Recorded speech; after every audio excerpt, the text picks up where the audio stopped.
ہم ایک باوقار ایک پراؤڈ نیشن کے طور پہ اپنا 100 سال منائیں گے اور this is what we owe to our next generation. It's about time کہ ہم اس طرح کے اسٹرکچرل چینجز پہ کام کرنا شروع کریں. اٹس ویری انکریجنگ ٹو سی کہ آپ نے جو کچھ چیزیں ہائی لائٹ کی, یوتھ کی بات کی, ویمن امپاورمنٹ کی بات کی, آئی ٹی سیکٹر کی بھی آپ بات کرتے ہیں, ان سب پہ اس بجٹ میں بھی ہم نے دیکھا کہ بڑا اسپیسیفک فوکس تھا. وقت ہوتا ہے تو میں مزید آپ سے ضرور بات کرتی, بلکہ آپ سے ریکویسٹ کریں گے کہ کسی اور دن تفصیل سے معاشی معاملات پر بات کرنے کے لیے آئیے. ایک بریک لیں گے ویورز یہاں پہ ہم, اور بریک سے واپس آئیں گے.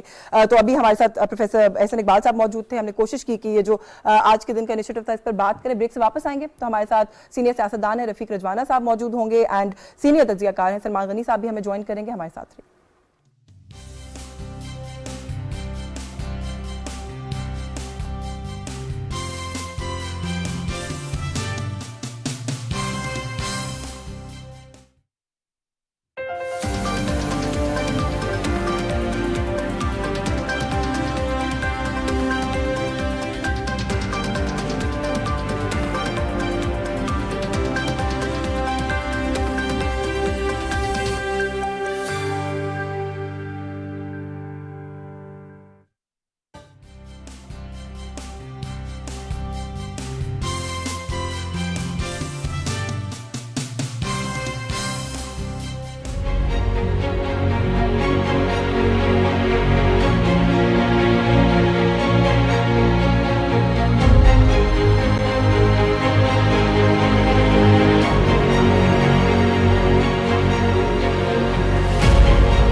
جی ویلکم بیک ناظرین. بریک پہ جانے سے پہلے جیسے میں نے کہا تھا کہ ہمارے ساتھ سلمان غنی صاحب اور رفیق رجوانہ صاحب ہوں گے. سر بہت شکریہ آپ دونوں کا پروگرام کے اس حصے میں ہمارے ساتھ موجود ہونے کے لیے. سلمان غنی صاحب سے میں آپ سے گفتگو کا آغاز کر لوں. سب سے پہلے تو جو میں نے اپنے ابتدائیے میں کہا سر کہ آج پرائم منسٹر آف پاکستان جو ہے اس وقت آذربائیجان کے دورے پر ہیں. اس طرح کے ممالک کے دوروں کی اہمیت سر ابھی تک جو کچھ تفصیلات سامنے آئی ہیں, بہت ساری چیزیں ہیں جس میں اگر ہم بات کریں ٹریڈ ہے, کلچر ہے, LNG کی بات ہو رہی ہے, یہ سارے معاملات اس کو کیسے دیکھتے ہیں سر آپ؟ بسم اللہ الرحمن الرحیم. یشفین اگر آپ مجھے اجازت دیں تو ابھی تھوڑی دیر پہلے جو گفتگو احسن اقبال صاحب کر رہے تھے, میں تھوڑی سی بات اس پہ کروں گا اور پھر میں آذربائیجان کے دورے پہ آتا ہوں. دیکھیں احسن اقبال صاحب ابھی ایک آئیڈیل صورتحال کی بات کر رہے تھے, پاکستان کی معاشی ترقی کیسے ہوگی, نوجوانوں کا رول کیا ہوگا, پاکستان کیسے بنے گا. یہ سب کچھ پاکستان کے استحکام سے جڑا ہوا ہے, اور میں سمجھتا ہوں کہ جب ہم اندرونی استحکام سے ہمکنار ہوں گے تو باہر سے ہمیں اچھی خبریں. آپ نے جیسے پرائم منسٹر صاحب کے دورہ آذربائیجان کے حوالے سے سوال کیا ہے, دیکھیں سینٹرل ایشین کنٹری سے ہمارے آئیڈیل تعلقات ہیں, اور خاص طور پہ آذربائیجان کے حوالے سے میں یہ کہوں گا کہ بہت سارے معاملات میں ہماری ان کے درمیان مماثلت ہے, اس لیے کہ ان کے پاس بھی قدرتی وسائل بہت ہے, پاکستان کے پاس بھی بہت ہے, وہ بھی آئل, گیس اور توانائی کے حوالے سے خود کفیل ہیں, اور اسی معاملے میں پاکستان کے ساتھ ایک کوارڈینیشن چاہ رہا ہے, پاکستان کے ساتھ تعاون چاہ رہا ہے, اور پاکستان کے بھی یہ ایشو ہیں. اور سب سے اہم بات یہ کہ آذربائیجان کے حوالے سے پاکستان نے ایک سٹینڈ لیا, جس طرح ہمارے نزدیک کشمیر ہماری خارجہ پالیسی کا محور ہے, اسی طرح ان کا ایک متنازع علاقہ بھی تھا. آرمینیا کے ساتھ ان کا ایک جھگڑا چل رہا تھا, اور پاکستان نے سٹینڈ لیا خود آذربائیجان کے ساتھ, اور یہاں تک کہ آرمینیا کو تسلیم بھی نہیں کیا.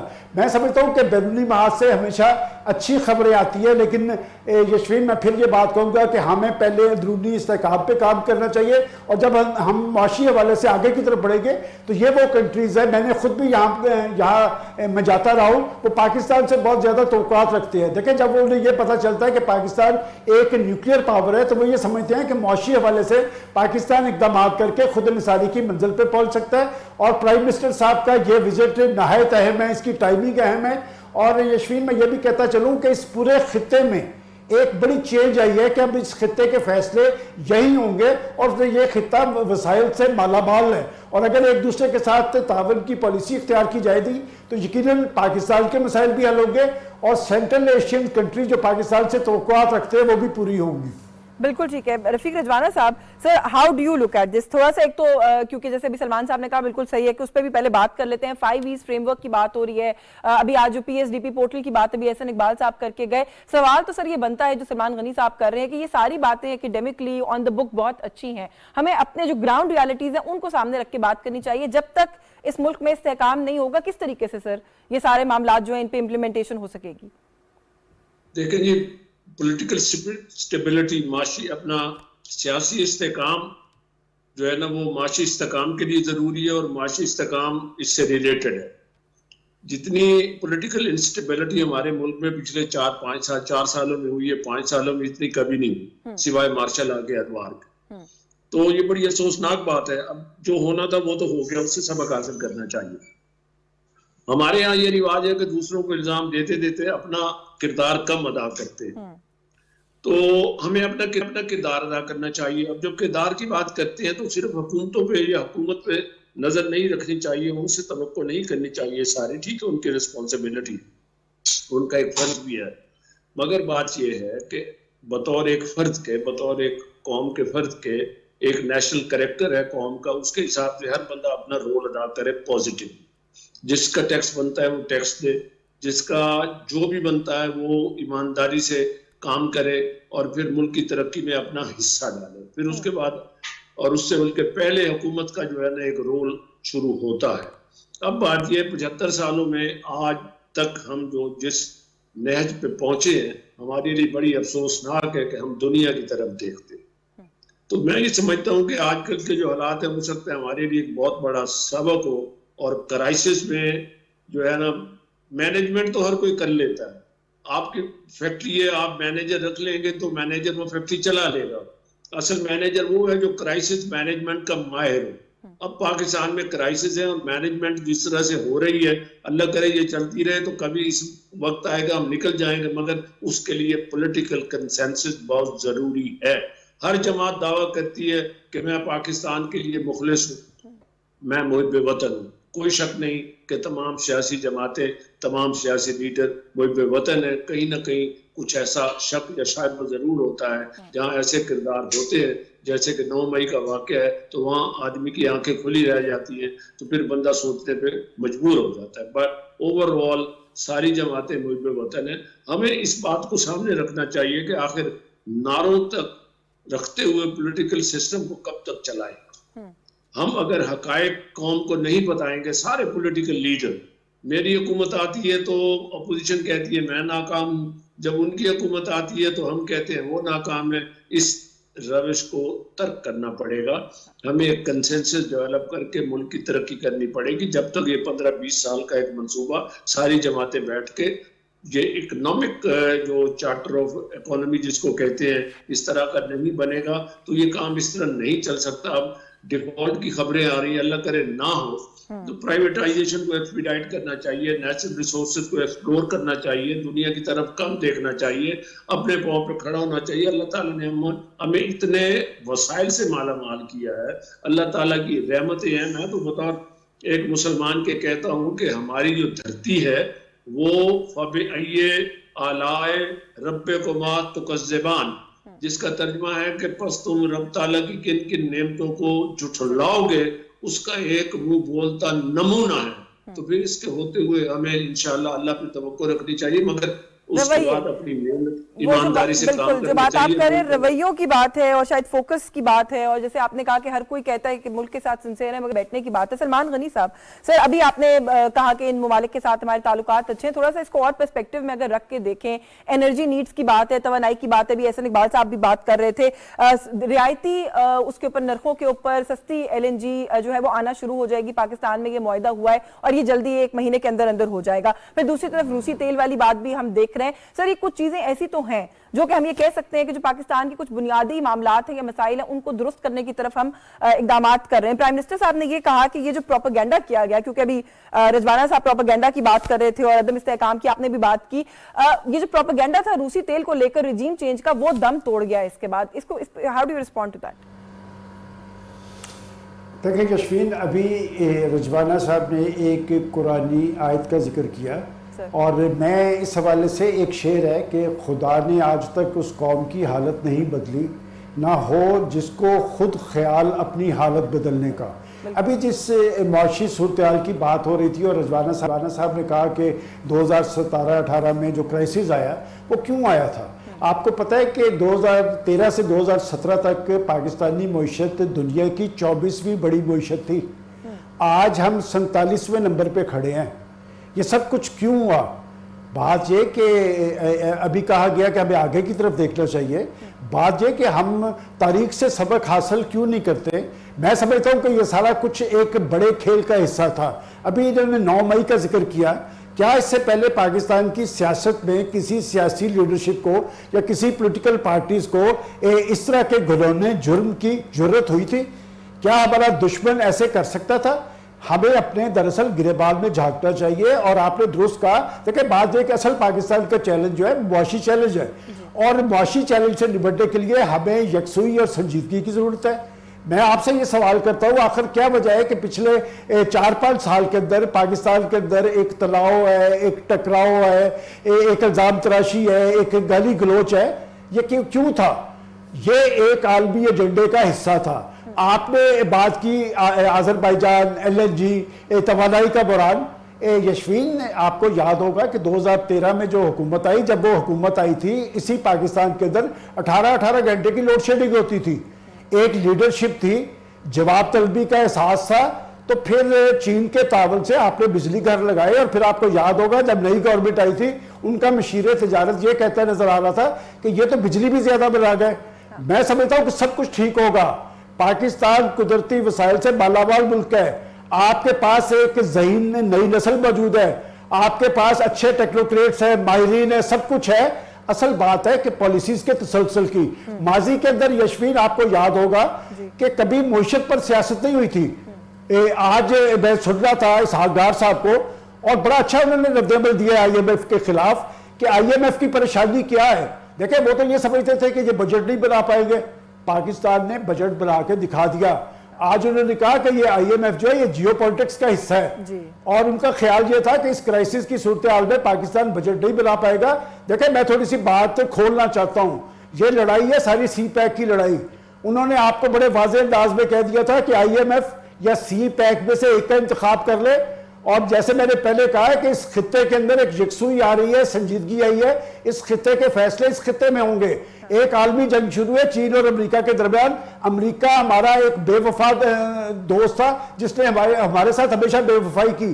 دہشت گردی کی جنگ میں ہمیں فرنٹ لائن کنٹری بنا دیا, اور جب وزن ڈالنے کا موقع ہے اس نے انڈیا کے ساتھ وزن ڈالا. چین ہمارا آزمودہ دوست ہے, وہ ہر مشکل کی صورتحال میں آپ کے ساتھ کھڑا ہے. یہ 6 مئی کو آپ کے ہاں چین کا وزیر خارجہ آیا تھا. کیا کہا تھا اس نے کہا ہم پاکستان کے ساتھ کھڑے ہیں. عالمی قوتیں پاکستان کو دباؤ میں لانا چاہتی ہے, اور پاکستان کو اندرونی سیاسی استحکام قائم کرنا پڑے گا. یہ وہ پتہ کی بات تھی جو اس سے پہلے چین نے کبھی نہیں کی تھی. پاکستان کے اندر سیاسی استحکام کیوں کر طاری نہیں ہو رہا, کس کی وجہ سے طاری نہیں ہو رہا, کون کون اس معاملے میں سہولت کار تھے, یہ بات کھلنی چاہیے. اور میرے جمالہ صاحب میرے بڑے محترم ہیں, ہمیں آگے کی طرف دیکھنے کے ساتھ ساتھ 9 مئی کے واقعے کی جوڈیشل تحقیقات بھی کروانی ہوگی کہ یہ سب کچھ کیوں کر ہوا. پاکستان کی فوج اور قوم کے درمیان ایک بڑا مضبوط اتحاد ہے. فوج لڑتی ہے تو قوم ان کے پیچھے کھڑی ہوتی ہے. ہمارے فوجی تو سرحدوں پہ دہشت گردی کے خلاف ایک قربانیوں کی تاریخ رقم کر رہے ہیں. یہاں پر ہم ان کی تنصیبات پر حملے کر رہے ہیں. میرے خیال سیاستدانوں کو اپنے طرز عمل پر نظر ثانی کرنی ہوگی, اپنے گریبان میں جاگنا ہوگا, اور سب سے پہلے پاکستان کو رکھنا ہوگا. سیاست بعد میں کرنی پڑے گی. سر یہ تھوڑی سی اکیڈیمک ڈیبیٹ ہو جاتی ہے رجوانہ صاحب, لیکن سٹل جب تک ہم یہ ڈیبیٹ نہیں کریں گے, آپ دونوں کا تو میرے خیال ہے اس وقت اتفاق ہے اس بات کے اوپر کہ معاملات جو ہے وہ آگے شاید نہیں بڑھ سکیں گے اس ملک کے اندر جب تک آپ اندر استحکام نہیں لے کر آئیں گے. وہ کیسے آئے گا سر؟